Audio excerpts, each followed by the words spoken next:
আসসালামু আলাইকুম। এটেন বাংলা সংবাদে সবাইকে স্বাগত জানাচ্ছি। আমি শামীম আক্তার। শুরুতে বিআরবি কেবল সংবাদ শিরোনাম। উন্নত চিকিৎসার জন্য আজ ওসমান হাদিকে সিঙ্গাপুর নেয়ার সিদ্ধান্ত সরকারের। হামলার ঘটনায় সন্দেহভাজন ৩ জন আটক, মোটরসাইকেল মালিক ৩ দিনের রিমান্ডে। হাদির উপর হামলায় নির্বাচন কমিশনের উদ্বেগ, ভোট বানচালের চেষ্টা করলে কঠোর হাতে দমন। ইসি সানাউল্লাহ, অনুপ্রবেশকারীদের বিরুদ্ধে দলগুলোকে সতর্ক হওয়ার পরামর্শ। শেখ হাসিনার উস্কানিমূলক বক্তব্য দেশের সন্ত্রাসী কর্মকাণ্ডের পথ সৃষ্টি করছে। পররাষ্ট্র উপদেষ্টা ভারতীয় হাই কমিশনার প্রণয় ভার্মাকে মন্ত্রণালয়ে তলব। ঢাকার বক্তব্য প্রত্যাখ্যান দিল্লির। হত্যার রাজনীতি চালিয়ে গণতন্ত্রের অগ্রযাত্রা ব্যাহত করা যাবে না, মির্জা ফখরুল। ভারতের ইন্ধনে জুলাই যোদ্ধাদের উপর আক্রমণ, বলছে জামায়াত ইসলামী। এবং বিনম্র শ্রদ্ধায় শহীদ বুদ্ধিজীবীদের স্মরণ। মিরপুর স্মৃতিসৌধে রাষ্ট্রপতি এবং প্রধান উপদেষ্টার শ্রদ্ধা।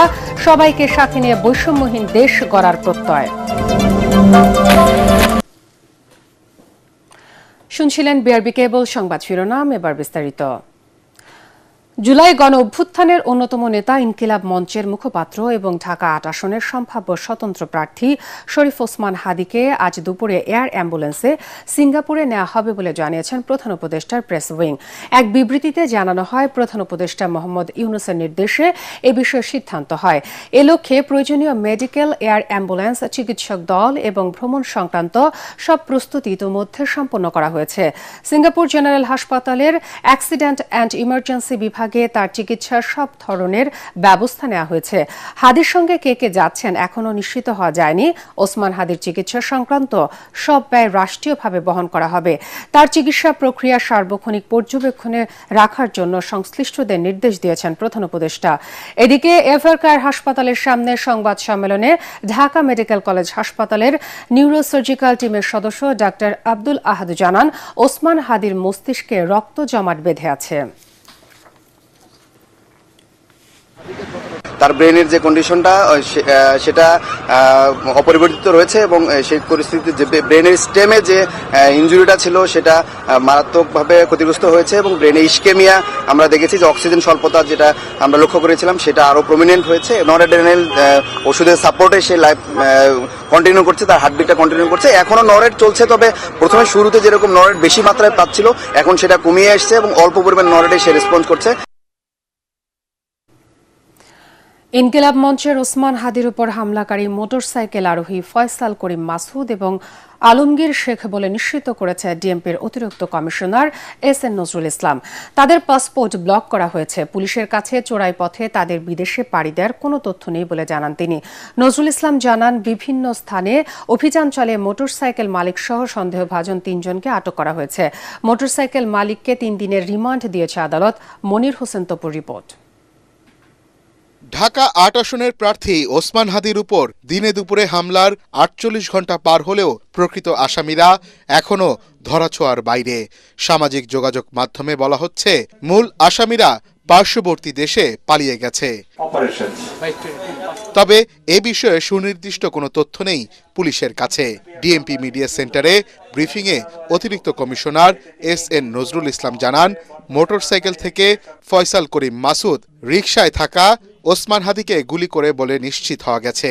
অভিযুক্ত ফয়সাল এবং আলমগীরের অবস্থান এখনও শনাক্ত করতে পারেনি পুলিশ।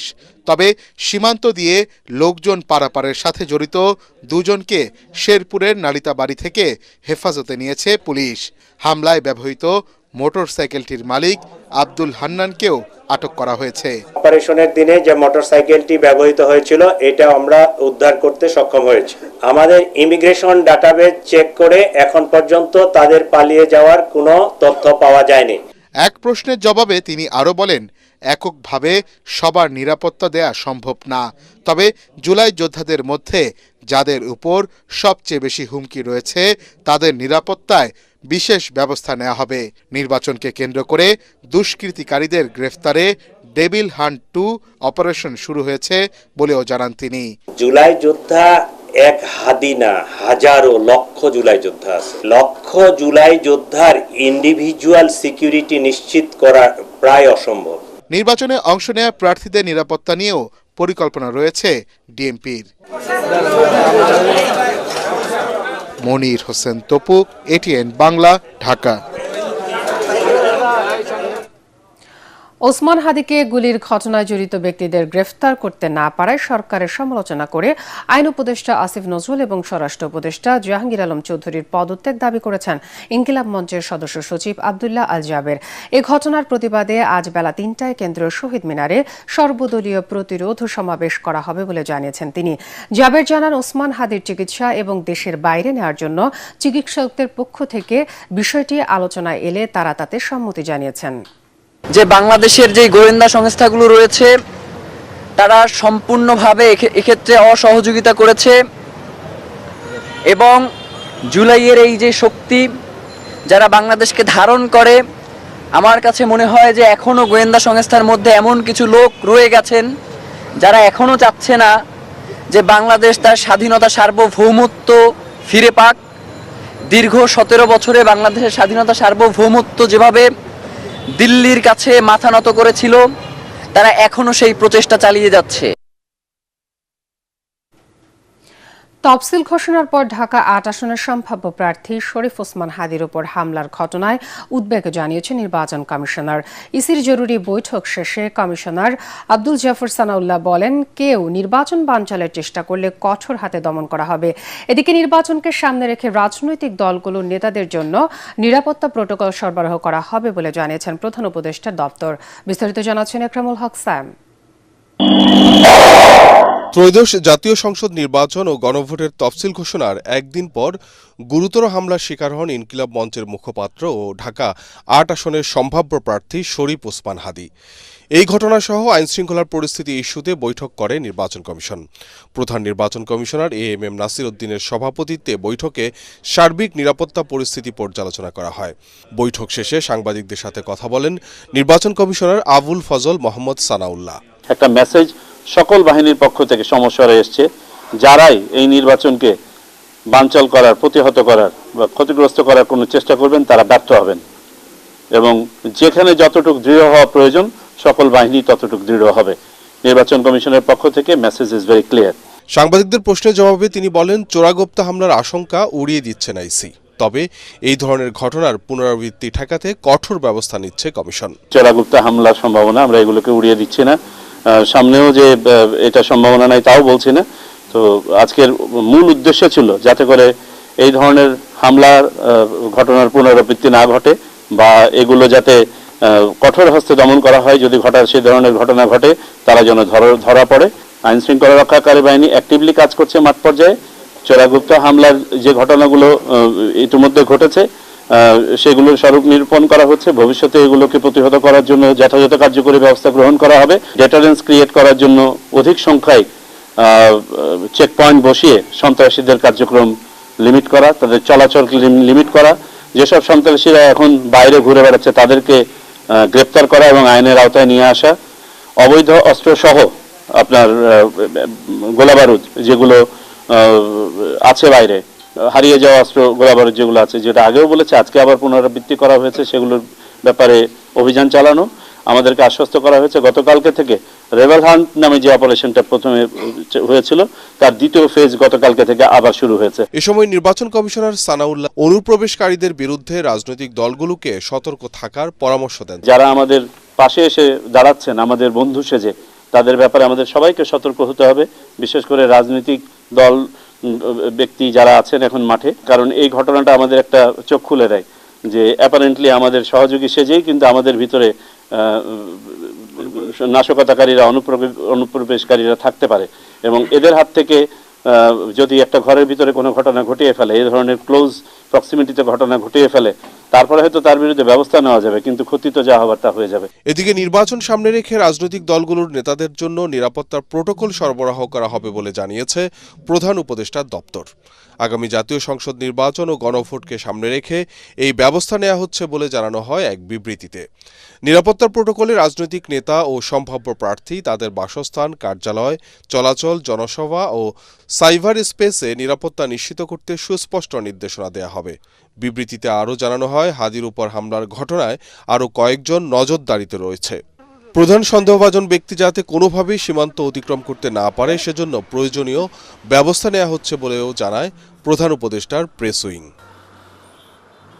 ইকরামুল হক সায়েম, এটিএন বাংলা, ঢাকা।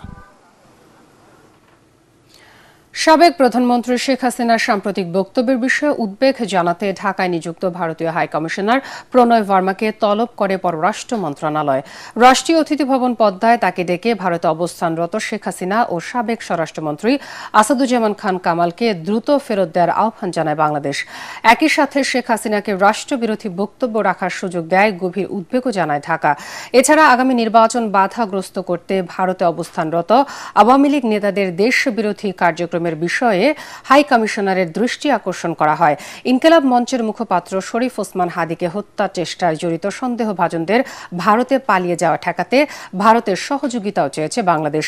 এদিকে এক প্রেস বিজ্ঞপ্তিতে ভারতের পররাষ্ট্র মন্ত্রণালয় দাবি করেছে তাদের দেশের মাটি ব্যবহার করে বন্ধু প্রতিম বাংলাদেশ বিরোধী কোনো কার্যকলাপ করা হচ্ছে না। দিল্লি বাংলাদেশের শান্তিপূর্ণ পরিবেশে অবাধ, সুষ্ঠু এবং অংশগ্রহণমূলক নির্বাচন আশা করে বলেও বিজ্ঞপ্তিতে উল্লেখ করা হয়। জনগণের ম্যান্ডেটের উপর বিএনপি দেশ গড়ার পরিকল্পনা বাস্তবায়ন নির্ভর করছে। তাই রাষ্ট্র পুনর্গঠনে দেশবাসীর সমর্থন কামনা করেছেন বিএনপির ভারপ্রাপ্ত চেয়ারম্যান তারেক রহমান। রাজধানীর একটি হোটেলে আসন্ন জাতীয় সংসদ নির্বাচন এবং জনপ্রত্যাশা শীর্ষক আলোচনা সভায় তিনি জানান, বিএনপির দেশ গড়ার পরিকল্পনায় প্রান্তিক মানুষের সমস্যাকে অগ্রাধিকার দেওয়া হয়েছে। তিনি বলেন, নির্বাচিত সরকারের প্রধান এর দায়িত্ব হবে দেশের আইনশৃঙ্খলা নিয়ন্ত্রণে আনা। মানুষের ভাগ্য পরিবর্তনে বিএনপির পরিকল্পনা বাস্তবায়নে মানুষের মধ্যে তা ছড়িয়ে দেওয়ার আহ্বান জানান তিনি। সভায় উপস্থিত ছিলেন বিএনপি মহাসচিব মির্জা ফখরুল ইসলাম আলমগীর, দলের স্থায়ী কমিটির সদস্য সালাহ উদ্দিন আহমদ, শিক্ষাবিদ ও অর্থনীতিবিদ ডক্টর মাহবুবুল্লাহ, এটিএন বাংলার পরিচালক বার্তা হাসান আহমেদ চৌধুরী কিরণ সহ অন্যান্যরা। এই কাজগুলো করার জন্য কিন্তু জনসমর্থন প্রয়োজন এবং এই কাজগুলো করার জন্য সরকারকে সেভাবে, আগামী সরকারকে সেভাবে শক্তিশালী ম্যান্ডেটের উপরে দাঁড়াতে হবে।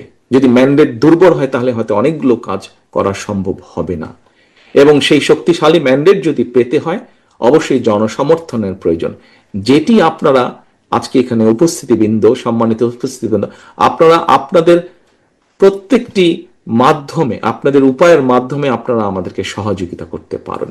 আসুন আমাদের আগামী দিনের প্রত্যাশা হোক, আগামী দিনের শপথ হোক যে আমরা আমাদের প্রত্যাশিত বাংলাদেশের কাজটি যাতে আগামী সরকার শুরু করতে পারে।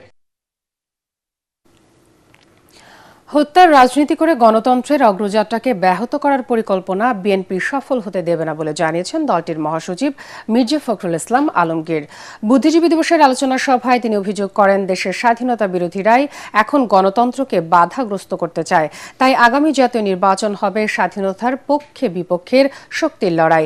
এ সময় নেতারা বলেন, সব ষড়যন্ত্র নস্যাৎ করে দিয়ে বিএনপি মানুষের স্বপ্ন বাস্তবায়ন করবে।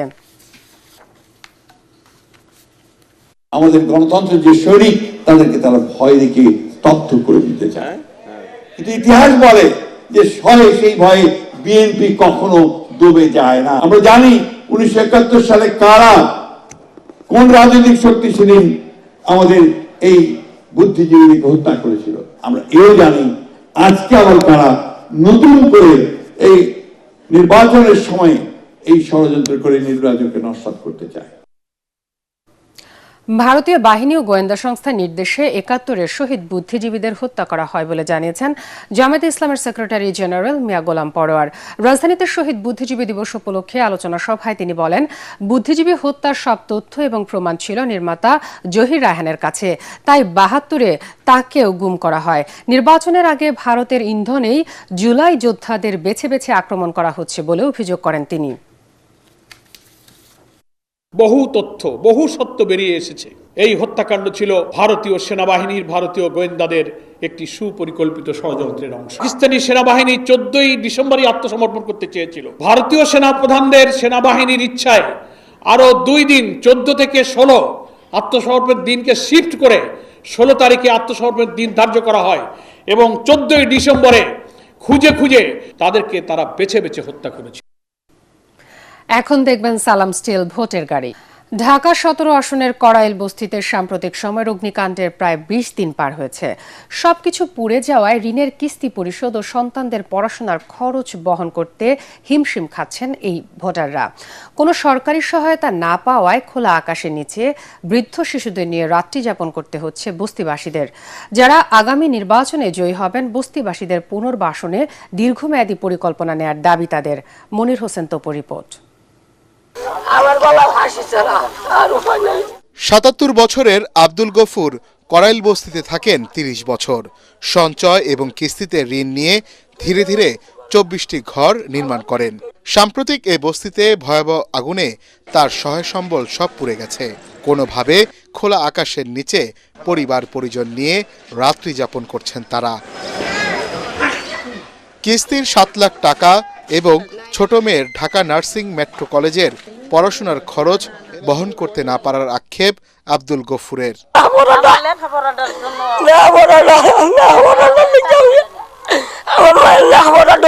আমার শান্তি নাই, আমার সবার দুঃখ নাই। এই আমি গলায় ভাসি দেব, বন্ধ হয়ে গেল। ছোটবেলা তো পড়াইছি আমি, এই পড়াটা বন্ধ হয়ে গেল, আমার গলা ভাসি। আর আল্লাহ আমার স্বপ্নে দুঃখ নেই, আমার দুঃখ নাই। আমার নাকি আমি জীবন দিয়ে দেবো, আমি ফাঁসি টাঙ্গাবো, আমার আর উপায় নেই। বৃদ্ধ এই বাবার মতোই আরও অনেক পরিবারের অবস্থা একই। দীর্ঘদিনের পরিশ্রমের পর সবকিছু হারিয়ে নতুন করে শুরু করার চ্যালেঞ্জ মোকাবেলা করতে হিমশিম তারা। এই ৩-৪টা বাচ্চা নিয়ে আমরা খোলা আকাশের নিচে আছি। আমার বৃদ্ধ বাবা একদম নিঃস্ব হয়ে গেছে। সবাই বলতেছে আপনাদের বিকাশ নাম্বারটা দেন, আমরা কিছু দিব। কিন্তু বিকাশ নাম্বার আমরা এই পর্যন্ত অনেক দিছি, 1000টা দিয়ে লাইছি, কিন্তু কোথাও থাকা 1000 টাকা আসে নাই। আমরা নিজেরা খুবই নিঃস্ব। যদি দয়া করেন এখনকার সরকার যিনি আছেন ওনার কাছে খুবই হাত জোর করে অনুরোধ করতেছি যেন আমাদের ঘরের টিনের চালগুলো অন্তত উঠাই দেয়। ঢাকা ১৭ আসনের কয়েক লাখ ভোটারের বসবাস এই বস্তিতে। তাদের পুনর্বাসনে দীর্ঘমেয়াদী পরিকল্পনা নেয়ার দাবি জানিয়েছেন তারা। এখানকার বাসিন্দারা সবকিছু হারিয়ে এখন পথে বসে গেছে। অগ্নিকাণ্ডের পর বেশ কয়েকদিন পার হলো, এখনো পর্যাপ্ত সাহায্য সহযোগিতা পাননি এখানকার সাধারণ মানুষ। তাই সরকার দ্রুত তাদের সহযোগিতায় কার্যকর পদক্ষেপ নেবে, এমনটাই প্রত্যাশা তাদের। মনির হোসেন তপু, এটিএন বাংলা, কড়াইল বস্তি, ঢাকা। সালাম স্টিল ভোটের গাড়ি নিয়ে এখন বগুড়ার মহাস্থান করে আছেন আলী আজগর ইমন। তিনি জানাচ্ছেন সেখানকার ভোটের হালচাল। সালাম স্টিল ভোটের গাড়ি নিয়ে আমি এখন দাঁড়িয়ে আছি বগুড়া 2 আসনের। আমি এখানকার নির্বাচনী হালচাল জানার জন্য একজন স্থানীয় সাংবাদিকের সাথে এখন কথা বলবো। দীর্ঘ 17 বছর পর এদেশে একটি অবাধ এবং নিরপেক্ষ নির্বাচন অনুষ্ঠিত হতে যাচ্ছে আগামী 12ই ফেব্রুয়ারি। সেই নির্বাচনকে ঘিরে নির্বাচনের যে আমেজ বা নির্বাচনে অংশগ্রহণের নিজস্ব যে সকল প্রার্থী রয়েছে তাদের পক্ষে যে ভোটের প্রচারণা, এটা কিন্তু এখন বগুড়াতে তুঙ্গে উঠেছে। যেমনটা বলছিলেন স্থানীয় সাংবাদিক, যে রাজনৈতিক দলগুলো নির্বাচনী আচরণবিধি মেনেই যে যার মতো প্রচারণা চালাচ্ছেন এবং সবাই প্রত্যাশা করছেন এই আসনে একটি ভালো নির্বাচন হবে। সালাম স্টিল ভোটের গাড়ি নিয়ে আমি আছি বগুড়া 2 আসনে। যে কোনো মুহূর্তে চলে যাব আপনার এলাকায়, আমাদের সাথে থাকুন। সালাম স্টিল ভোটের গাড়ি নিয়ে আরও খবর থাকছে সংবাদের পরের অংশে। ভাঙা সড়ক, মাদক ও যানজট সমস্যার সমাধান চান ঢাকার 9 আসনের ভোটাররা। রাজধানীর ঘন বসতিপূর্ণ এলাকা সবুজবাগ, খিলগাঁও, মুগদা ও মান্ডা থানা নিয়ে গঠিত এই আসনটিতে জমে উঠেছে নির্বাচনী প্রচারণা। নানা প্রতিশ্রুতি নিয়ে ভোটারদের দাঁড়ে দাঁড়ে যাচ্ছেন প্রার্থীরা। এলাকাবাসী বলছেন, যে প্রার্থী সমস্যার সমাধান করতে পারবেন তাকেই ভোট দেবেন তারা। খায়রুল ইসলামের রিপোর্ট। ঢাকা দক্ষিণ সিটি কর্পোরেশনের সবুজবাগ, খিলগাঁও, মুগদা ও মান্ডা থানার 12টি ওয়ার্ড নিয়ে গঠিত ঢাকা 9 আসন। লাখো মানুষের চলাচলের এই এলাকায় সবচেয়ে বড় সমস্যা সড়কের ভঙ্গুর অবস্থা ও তীব্র যানজট পরিস্থিতি। এতে প্রতিনিয়ত ভোগান্তিতে পড়েন এ আসনের বসবাসকারীরা। ভোটাররা বলছেন, এলাকার উন্নয়নে যিনি জোরালো ভূমিকা রাখতে পারবেন সংসদ নির্বাচনে তাকেই দেবেন ভোট। আমরা সেই একটা অভিভাবককে চাই যিনি সর্বপ্রথম এই মাদকটাকে নির্মূল করবে। ভালো প্রার্থী অবশ্যই আমরা চাবো, সৎ প্রার্থী। বিএনপি ও জামায়াতের প্রার্থীরাও দিচ্ছেন টেকসই সড়ক নির্মাণ, যানজট নিরসন এবং পরিকল্পিত নগর ব্যবস্থাপনার প্রতিশ্রুতি।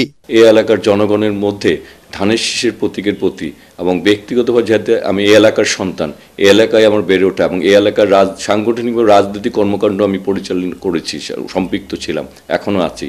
যে কারণে আমি ইনশাল্লাহ আশাবাদী এবং জনগণ আমাকে স্বতঃস্ফূর্তভাবে যে ভালোবাসা দিচ্ছে এটি অকল্পনীয়। আলহামদুলিল্লাহ, আল্লাহ রাব্বুল আলামিনের অশেষ মেহেরবানি। আমাদের যা প্রত্যাশা তার থেকে প্রাপ্তি অনেক অনেক বেশি। আমার জয়ের ব্যাপারে মানুষ অনেকেই বলছেন, আমাকেও শোনানোর চেষ্টা করেন, এরপরে মাঠে ময়দানে বলছেন যে আমরা নিশ্চিত জয়লাভ করব। আগামী 12ই ফেব্রুয়ারি জাতীয় নির্বাচনে নির্ধারণ হবে কে হবে ঢাকা 9 আসনের প্রায় 4.5 লাখ ভোটারের প্রতিনিধি। খায়রুল ইসলাম, এটিএন বাংলা, ঢাকা। সালাম স্টিল ভোটের গাড়ি নিয়ে এখন মাদারীপুর সদরে আছেন মিজান শাহজাহান, তিনি জানাচ্ছেন সেখানকার হালচাল। সালাম স্টিল ভোটের গাড়ি নিয়ে আমরা এখন আছি মাদারীপুর শহরে। মাদারীপুর সদর এবং এর পাশের একটি উপজেলা রাজুর নিয়ে এই আসনটি গঠিত। এই আসনে বিএনপির মনোনয়ন পেয়েছেন জাহানদার আলী জাহান এবং জামাতের প্রার্থী হিসাবে এখানে আছেন মাওলানা আব্দুস সুবহান। আমরা এই দুই প্রার্থীর সঙ্গে আজকে সারাদিন কথা বলেছি, একই সঙ্গে আমরা সাধারণ ভোটারদের সঙ্গেও কথা বলেছি। প্রার্থীরা বলছেন তারা একটি আধুনিক মাদারীপুর গড়ে তুলতে চান, ভোটাররাও বলছেন তারা এমন একজন প্রার্থীকে আগামী নির্বাচনে ভোট দিয়ে নির্বাচিত করবেন যার মাধ্যমে এই এলাকার উন্নয়ন হবে। এবং তারা এটা বলছেন যে ঢাকার সাথে মাদারীপুরের যে একটি সংযোগ স্থাপিত হয়েছে পদ্মা সেতু হওয়ার কারণে, এটিকে তারা সাধুবাদ জানাচ্ছেন। কিন্তু তারা এটুকু বলছেন যে মাদারীপুরে যেন একটি বড় হাসপাতাল করা হয় এবং একই সাথে মাদারীপুরে যেন বিশ্ববিদ্যালয় করা হয়, যেন এখানকার ছেলে মেয়েদেরকে বা এখানকার রোগীদেরকে যে কোনো কারণেই যখন তখন ঢাকায় গিয়ে অতিরিক্ত চাপ ফেলতে না হয়। সালাম স্টিল ভোটের গাড়িতে এই মুহূর্তে এই ছিল আমার কাছে সবশেষ খবর। মহান বিজয় দিবসকে সামনে রেখে জাদু শিল্পী ঐক্য সংস্থা বিজয়ের জাদু সন্ধ্যা অনুষ্ঠানের আয়োজন করে। বাংলাদেশ শিল্পকলা একাডেমির সার্বিক সহযোগিতায় আয়োজিত এই আনন্দঘন সন্ধ্যায় রহস্যের ইন্দ্রজালিক জাদু পরিবেশনার মধ্য দিয়ে মহান মুক্তিযুদ্ধের বিজয়কে উদযাপন করা হয়। অনুষ্ঠানে প্রধান অতিথি ছিলেন বীর মুক্তিযোদ্ধা এবং বিশ্বনন্দিত জাদুশিল্পী জুয়েল আইচ। বিশেষ অতিথি ছিলেন এটিএন বাংলার অনুষ্ঠান এবং সম্প্রচার উপদেষ্টা তাশিক আহমেদ, এটিএন মিডিয়া কমিউনিকেশনের সিও সাজিদুর রহমান মুনিম এবং বাংলাদেশ শিল্পকলা একাডেমির নাট্যকলা বিভাগের পরিচালক দীপক কুমার গোস্বামী। এছাড়াও জাদু শিল্পী ঐক্য সংস্থার সভাপতি শাহিন শাহ, সাধারণ সম্পাদক সাদাত মামুন এবং সাংগঠনিক সম্পাদক সাবা হক অনিক সহ অন্যান্যরা উপস্থিত ছিলেন। এবার খেলার খবর।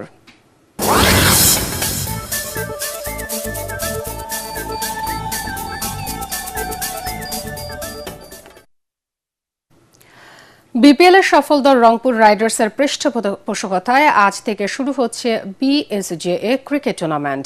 এবারের আসরে দেশের 32টি সংবাদ মাধ্যম প্রতিষ্ঠান অংশ নিচ্ছে। এ উপলক্ষে বিওএ ভবনে আয়োজিত সংবাদ সম্মেলনে টুর্নামেন্টের ড্র এবং জার্সি উন্মোচন করা হয়। এ সময় রংপুর রাইডার্সের গ্লোবাল সুপার লিগ জয়ী অধিনায়ক নুরুল হাসান সোহান, দলটির head of operation Tajvir ul Islam, BSJA সভাপতি আরিফুর রহমান বাবু এবং সাধারণ সম্পাদক এস এম সুমন। প্রতিযোগিতার উদ্বোধনী দিনে 8টি খেলা অনুষ্ঠিত হবে।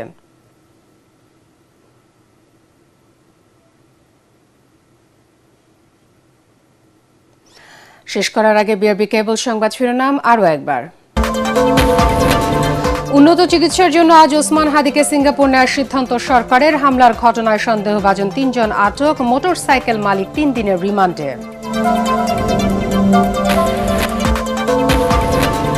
হাদির উপর হামলায় নির্বাচন কমিশনের উদ্বেগ, ভোট বানচালের চেষ্টা করলে কঠোর হাতে দমন। ইসি সানাউল্লাহ, অনুপ্রবেশকারীদের বিরুদ্ধে দলগুলোকে সতর্ক হওয়ার পরামর্শ।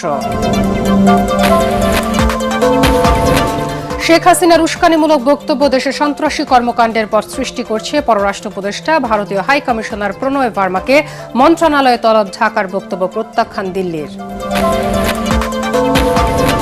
হত্যার রাজনীতি চালিয়ে গণতন্ত্রের অগ্রযাত্রা ব্যাহত করা যাবে না, মির্জা ফখরুল। ভারতের ইন্ধনে জুলাই যোদ্ধাদের উপর আক্রমণ, বলছে জামায়াত ইসলামী।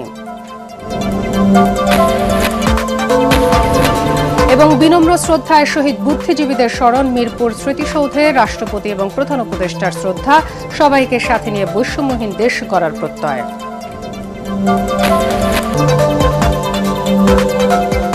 পরবর্তী সংবাদ দেখার আমন্ত্রণ জানিয়ে এখনকার মতো শেষ করছি। এটিএন বাংলা সংবাদ ইউটিউবে দেখতে ব্রাউজ করুন youtube/ATN বাংলা নিউজ। সাথে থাকার জন্য ধন্যবাদ সবাইকে।